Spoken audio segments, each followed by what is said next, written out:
When it comes to feeling demotivated when studying, there are 3 scenarios that I can think of. Number 1, you wake up bright and early in the morning, ready to study, so you start studying. Then you end up doing questions. Now, when you're doing the questions, you start marking your work and you get your questions correct.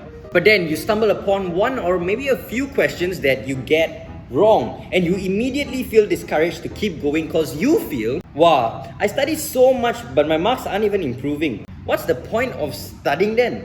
Now, number 2 is you sleep super early the night before, all ready to have a good morning study session, but then you end up waking up at 12 p.m. So now you feel, I slept so early yesterday and I could have spent that time studying rather than sleeping, because I end up waking up at 12 p.m. and now the whole morning is gone. I can't even study now because I feel so demotivated.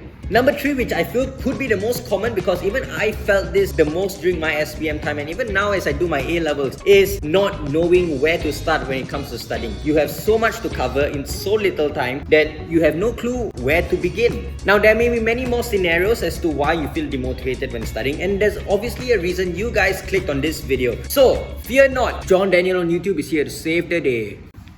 No wait, I want to do Superman. Da-da-da-da-da-da. Oh wait, that's Spider-Man. Hold on.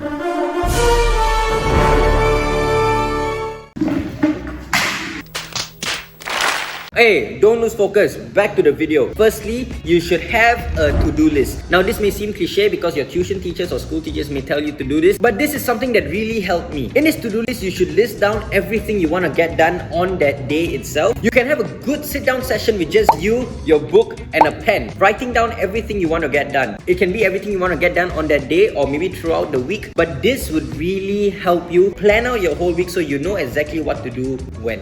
You may even spend like 30 minutes just sitting down there thinking and writing on what to do the whole week or even on the day, but do not treat this as a waste of time, because once you organize yourself and plan out what you want to get done in a day, you would really have your day run smoothly for you. And to think about it, spending 30 minutes writing down what you want to get done would be way better than sitting on your spinning rolling chair with wheels, going around being on your phone stressing out because you don't know what to study. So how I did my planning schedule is like this. Get a piece of paper, or I used Notion, which is an app back when I was doing SPM, and I list down everything I want to get done, but I do not set a time because I can't really fix a time for me to do things. I just do it when I want to do it. But the main thing for me is that I make sure I get it done by the end of the day. I used to do the timing thing where like 9 to 11 do the Ad Maths paper 1, but I always get demotivated when I don't actually end up doing it. Now, one thing about this is that you may not have anyone keeping you accountable for what you do when, so you would have to be disciplined for this, which is maybe something you can learn and pick up on while preparing for your SPM. Now, if you struggle with having discipline to even follow things where you don't have the specific times,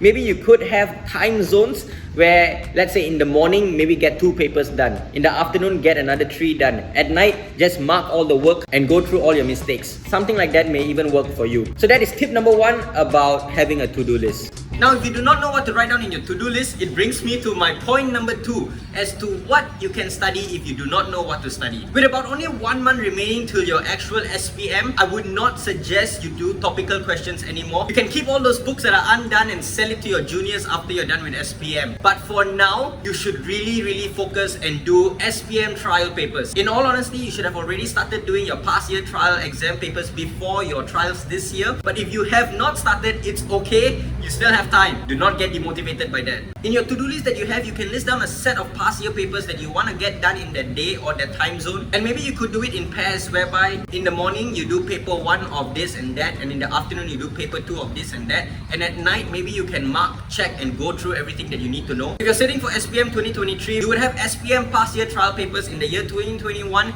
and 2022 of the new KSSM syllabus. That would be a lot of papers, knowing that we have 13 states available, some states having more than 1 set. So you do have a lot of questions to practice on. In the short time of 1 month that you have, you may not be able to complete every single past year paper that is out there. But if I could recommend some past year papers that are important to do, please just do take note of Selangor. You have 3 sets in Selangor. You have MRSM and SPP and maybe even Pahang and Terengganu. I would say that the difficulty level of these state past year trial papers are actually very high. And to add on, they are the most SPM-like questions. So if you can, do try it out. I mentioned previously in an earlier video that some questions from the MRSM and SPP paper did come out from my year's SPM. So it may happen to you guys too. So just keep on doing your past year papers. Anyway, this video is for motivation and not for study tips. So if you guys do want some study tips, go check out this video, or even this video if you want to. All the links will be down in the description below. And yeah, I'm gonna get down off this ladder right now.